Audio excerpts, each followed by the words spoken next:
통합진보당 이석기 의원이 연루된 내란음모 사건에 대한 첫 재판이 오늘 오후에 시작됐습니다.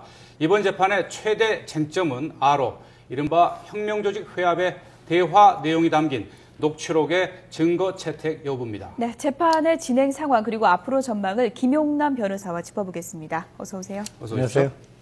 오늘 오후 2시부터 이제 이석기 의원이 연루된 이번 내란음모 이 사건에 대한 첫 공판이 시작이 됐는데 지금 재판과 관련한 소식 혹시 우리 김 변호사께서 좀 들으신 바가 제가 있습니까? 수원에 방금 재판을 마치고 막 올라왔는데요. 지금 보니까 많은 애국단체 회원들이 그 앞에서 이제 통진당이나 이석기 의원에 대한 엄벌을 탄원하는 집회를 하고 있고, 오히려 통진당 관계자들은 그렇게 눈에 띄지는 않았습니다. 그리고 그 재판이 지금 벌어지고 있는 110호 법정 앞에는 좀 신분증 검사를 하고 방청권을 받은 사람들을 이제 입장을 시키고, 물론 그 안에는 저는 법정 안에는 못 들어갔습니다만 법정 풍경은 그렇게 진행이 되고 있습니다. 네.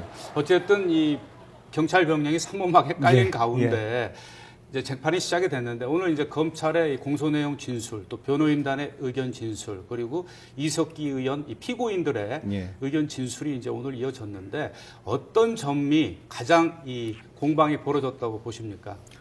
일단은 검찰에서 기소한 내용 중에 그 이석기 의원이나 그 변호인단이 주장하는 것은 이 사건이 조작됐다. 그리고 통합진보당을 탄압하기 위해서 증거나 이런 것이 조작된 상태에서 기소가 된 것이고, 자신들은 내란 음모를 한 사실이 없고 통일운동을 한 것이다. 통상 그 공안 사건에서 많이 변론하듯이 자신들이 한 것은 통일운동이다. 그리고 평화주의자다. 이런 주장을 했을 것으로 생각이 됩니다.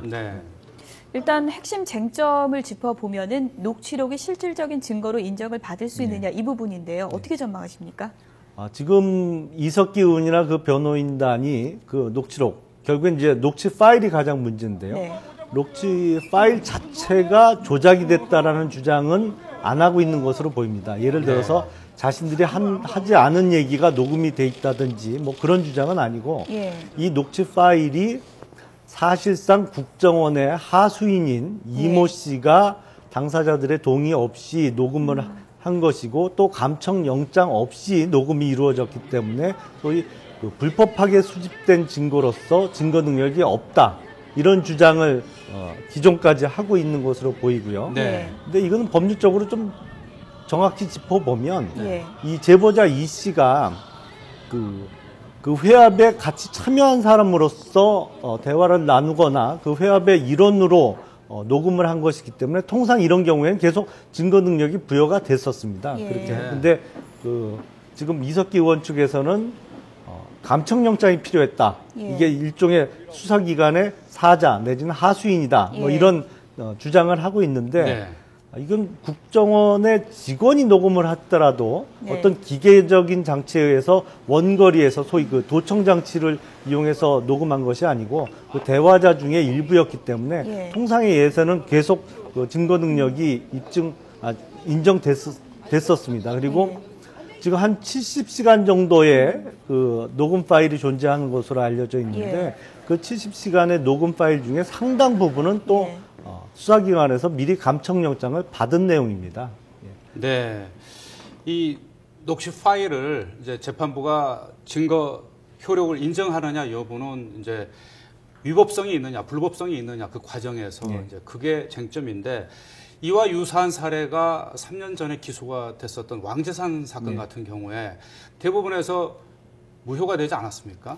왕재산 사건에서 일부 무효가 난 것은 그때도 이제 일본이나 중국에서 북한 측 공작원들과 만나거나 이런 부분이 이제 촬영된 부분이 있는데 그거에 대해서 이제 당시 피고인 측의 변호인들이 초상권을 침해해서 당사자의 동의 없이 촬영된 거기 때문에 그것도 역시 위법 수집 증거로 증거 능력이 없다라는 주장을 했습니다만 그 사진 부분에 있어서만큼은 공개된 장소에서 촬영이 이루어졌고, 그리고 그 증거 보존의 급박성, 영장을 미리 받을 수 없는 상황이었기 때문에 그 촬영된 사진 부분이나 동영상 부분은 증거 능력이 인정이 됐습니다. 다만 왕재산 사건에서 문제가 된 것은 그 피고인들의 컴퓨터나 압수된 USB에 있던 파일이 이 피고인들이 지속적으로 자신들은 왜 그 자신들이 사용하던 PC나 USB에 그 파일이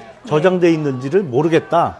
이거는 아마도 국정원 측에서 추후에 수사 과정에서 그 파일을 심어 넣은 것이다.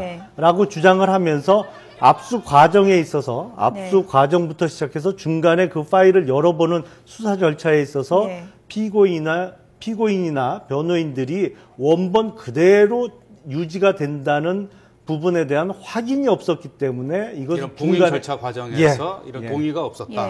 그래서 중간에 이 증거들이 오염이 됐을 수가 있다라는 주장을 펼치면서 이 소위 디지털 증거에 대한 증거 능력에 있어서 일부가 증거 능력이 인정되지 않으면서 일부 부분에 대해서 무죄가 선고된 사례입니다. 이번 사안을 다시 얘기를 해보면요.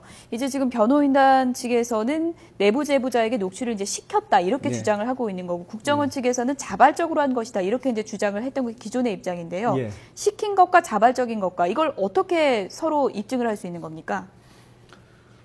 근데 제 생각으로는 이게 시켰다고 해도 증거 능력이 인정되지 않을 사안은 아니거든요. 예를 들어서 그 제보자 이모 씨로 알려진 사람이 설사 국정원 직원이라고 하더라도 그 사람이 그 아로 조직에 위장 잠입을 해서 오랜 기간 같이 활동을 하면서 그 모임에 구성원 중에 1인으로서 참가해서 대화자 중에 1인으로 녹음한 파일은 그게 이제 법률적으로는 그 위장 수사, 위장 잠입 수사, 영미법에서 얘기하는 이제 언더커버인데요. 위장해서 이렇게 수사 활동을 벌이는 거. 그 경우에도 법원에 감청영장을 요구하는 나라는 없습니다. 그래서 지금 변호인 측, 이석기 의원의 변호인 측에서 그런 주장을 하고 있습니다만, 뭐 시켜서 했건 아니면 스스로 먼저 하고 나중에 제보를 했건 간에 이 녹음 파일에 대한 증거 능력을 인정하는 데 있어서 큰 차이는 없을 것으로 보입니다. 이 녹취록 파일의 이제 증거 효력을 다투는 과정에서 증인이 무려 80여 명이나 지금 채택이 됐는데 증인 신문 과정에서도 지금 방금 김 변호사께서 지적한 내용들이 이제 치열하게 법리 다툼을 할 것으로 보이고요. 만약에 이 녹취 파일이 이제 재판부에서 효력이 있다고 인정이 됐을 경우에 그렇다면 국가 내란 음모죄, 이 김대중 전 대통령 이후 한 33년 만에 처음으로 이 내란 음모 재판이 이루어지고 있는데 그 혐의를 입증하는 데는 무리가 없겠습니까? 지금 녹음 파일이 증거 능력이 인정된다 하더라도 지금 통합진보당이나 이석기 의원 측의 기존 주장은 뭐 그 무기를 만들거나 아니면 유료 저장 탱크를 파괴하자는 게 농담이었다. 그리고 실행 능력이 없었다. 그리고 현실성이 부족하다. 현실성이 없었다. 그리고 아로 모임이라는 것이 반국가단체 구성 활동으로 기소가 안 됐는데 반국가단체 구성도 안 된 사람들이 모여서 내란을 음모한다는 게 현실성이 없는 거 아니냐 이런 주장을 해왔고 앞으로도 재판 과정에서 여전히 그런 주장을 할 것으로 보입니다. 그런데 반국가단체 구성 활동이 기소가 안 된 부분은 원래 이런 지하 조직에서는 철저하게 문서를 남기지 않습니다. 그러니까 조직의 지침이라든지 강령이라든지 이런 것을 다 사람 대 사람 맨투맨으로 암기를 시키고 그리고 입회를 할 때도 그 암기된 내용을 암송을 하고 또 충성서약을 하고 입회를 하고 전혀 문서화로 조직도나 그 조직 지하 조직의 지침을 문서화로 남겨놓지 않습니다. 그래서 제보자인 이모 씨도 그런 절차를 거쳐서 들어갔는데 이 아로 모임이 언제 결성이 됐는지는 처음에 만든 사람 뭐 아마도 한 이석기 의원을 비롯한 두세 사람 외에는 모르는 겁니다. 그래서 검찰에서도 반국가단체 구성활동의 구성 시기를 특정을 못해서 기소를 못한 내용이거든요. 그러니까 지금 이 부분에 대해서 계속 변호인 측이 의문을 제기하겠지만 그런 사정이 있는 것이고요. 저희가 시간이 좀 1분 정도밖에 남지 않아서요. 끝으로 이번 재판이 언제쯤 이제 결과가 나올 걸로 전망하시는지 좀 알려주세요. 원래 이 사건의 1심 구속 만기는 3월 24일쯤 됩니다. 그래서 3월 달이 넘어가지 않겠느냐라는 예상도 있었는데 사실 이 사건 재판을 주도하는 형사 12부의 김정은 부장이 2월 말에 인사이동 대상입니다. 예. 그리고 집중심리제를 하기로 해서 일주일에 4번씩 공판을 연대는 거 아닙니까? 예. 그래서 네. 아마 이런 사건을 또 재판을 하다 말고 인사이동이 된다는 것도 좀 상정하기 어려운 사안이고, 그래서 적어도 내년 초까지는 인사이동 전에 예. 선고가 이루어질 것으로 보입니다. 예. 네. 네, 오늘 소식 잘 들었습니다. 지금까지 김용남 변호사였습니다. 고맙습니다. 고맙습니다. 감사합니다.